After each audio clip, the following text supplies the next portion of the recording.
Il y a plusieurs causes à ce mini blues de la rentrée. La première, c'est la nostalgie des bons moments qu'on a passés dans ces endroits peut-être magnifiques, et puis avec des bons amis peut-être. Une deuxième raison, c'est le retour des contraintes.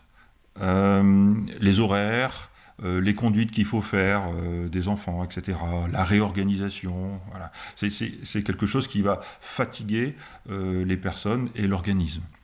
Euh, Une troisième raison, c'est le climat. Il fait forcément, enfin en général, beaucoup moins beau là où on habite que là où on est allé en vacances, hein.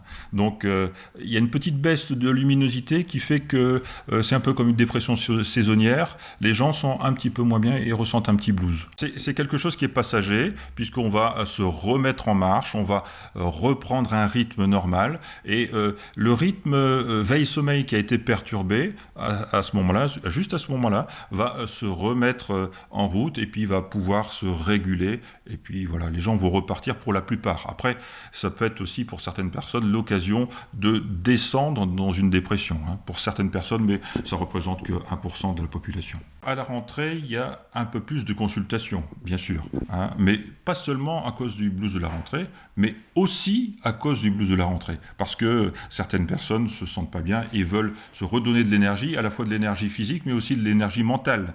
Et donc, ils ont besoin d'un psychologue, un psychologue qui fait des thérapies comportementales et cognitives, qui vont lui donner des objectifs et peut-être des nouveaux comportements à adopter et voir aussi la vie de manière différente pour pouvoir avancer et sortir de cette mini-dépression. Je pense que ce blues, d'après mon expérience, touche un petit peu plus les personnes adultes que les enfants. Les enfants le ressentent un petit peu moins, même s'ils doivent, parce que eux, ils ont connu en fait des copains pendant les vacances, mais aussi ils vont retrouver leurs copains à l'école, et ils sont moins sujets à la dépression. Alors c'est de manière générale, hein, ils sont moins sujets à la dépression que ne le sont les adultes. Plus les gens avancent en âge et plus ils sont touchés par le blues de la rentrée, sauf les gens qui sont retraités, bien sûr, là, il n'y a pas de problème. Quelques conseils qu'on peut donner pour soigner ce blues de la rentrée, c'est d'organiser déjà les vacances prochaines et se dire qu'elles seront plus jolies, plus belles que les vacances précédentes. On peut aussi profiter de l'instant présent et se dire que dans notre environnement, il y a toujours des choses positives.